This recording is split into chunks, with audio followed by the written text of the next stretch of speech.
Bleeding होतं ते बोलले की ठीक आहे, आधीच्या हॉस्पिटलमध्ये जी मेडिसिन होती ब्लिडिंगसाठी ती घ्या आणि खा.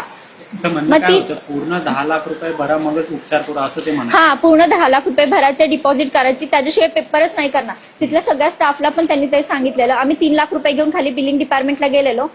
बिलिंग डिपार्टमेंटची हेड मीनाक्षी गोसावी त्या मॅडम बोलले की आमचं सगळ्यांसोबत बोलणं झालेलं आहे, तुम्ही मुख्यमंत्री सहायता निधीतनं पैसे आणा नाही तर कुठनं पण आला. आम्हाला डॉक्टर बोललेत की 5 लाख रुपये भरा, त्याच्याशिवाय आम्ही तुमचं हे ऍडमिशन करू शकत नाहीये. त्याचं काय नक्की हॉस्पिटलमध्ये अनुभव आला, म्हणजे एवढं सगळं सांगूनही हॉस्पिटल प्रशासनानं ऐकलं नाही. तुम्ही असं म्हणताय की रुग्णाच्या मानसिकतेवरती परिणाम झाला आणि त्याचा धसका बसला. डॉक्टरांची भाषा काय होती नक्की त्यावेळेस तुम्हाला जर परवड नसेल ना तर तुम्ही ससूनला जाऊ शकता. तुम्हाला जर हे होत नसेल ना ससूनलाही चांगले उपचार होतात. डॉक्टरांचं काय नेमकं म्हणणं होतं आणि आता तुमची या हॉस्पिटल बद्दल काय नेमकी काय? डॉक्टरांचं नाव काय होतं आणि त्यांनी पूर्ण जी प्रक्रिया सांगितली ती काय होती?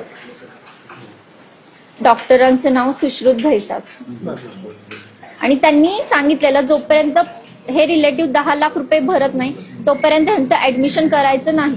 आम्ही 2-3 वेळा ऍडमिशन डिपार्टमेंटला गेलो. ते सिनियर बिलिंग डिपार्टमेंटचे होते की मीनाक्षी गोसावी मॅडम, ते बोलले की तुम्ही कोणाकडे जा, केळकर सरांकडे जा, तुम्ही कुठल्या मंत्र्याचा पीए असू दे काही असू दे, आम्हाला त्याशी घेणं देणं नाहीये. आम्हाला सुश्रुत घैसास सरांनी सांगितलेलं आहे पैसे घेतल्याशिवाय हे करायचं नाही, पेपर करायचं. 10 लाख रुपये नेमके कशासाठी, असं काय ऑपरेशन? ते बोलले की सिझरिंग करायचंय, प्री मॅच्युअर बेबी 7 मंथला डिलिव्हरी होतीये तर आपल्याला आयसीयू मध्ये ठेवावं लागेल. एका बेबीचा 10 लाख रुपये आणि दुसऱ्या बेबीचा 10 लाख रुपये असा खर्च घेत आणि तो 10 लाख रुपये खर्च एका महिन्याचा होता आणि ते आत्ताच घेत होते. तुम्ही किती भरायला तयार झाले होते, काय सांगितलं? आम्ही म्हणतो आम्ही भरतो पैसे सगळे, फक्त आता इमिजिएट आम्ही 3 लाख रुपये भरून ऍटलीस्ट पेशंटला ऍडमिशन तरी घेऊ शकता की नाही. त्यांनी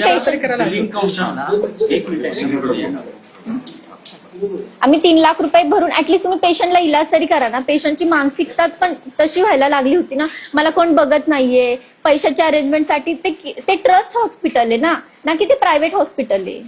किती तास याच्यामध्ये सगळे वाया गेले? 2-3 तास वाया गेले.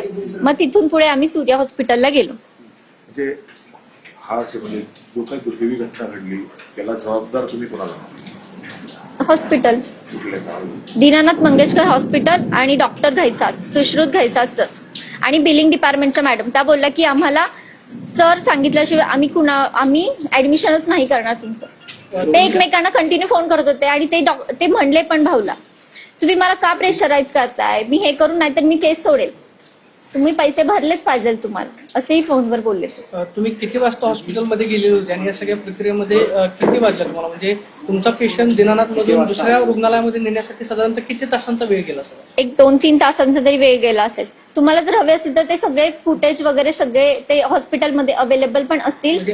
म्हणजे पेशंट सांगितल्यानंतर कसा तो रडत आलाय त्या लॉबीमधनं, एक टेन्शन सगळं कळेल तुम्हाला त्या सगळ्यामध्ये. हो, मी होते, माझे हजबंड होते, त्यांचा भाऊ होता, सगळे होते सोबत. जर कदाचित उपचार वेळेवरती झाले असते तर वहिनी तुमच्या वाचल्या असत्या.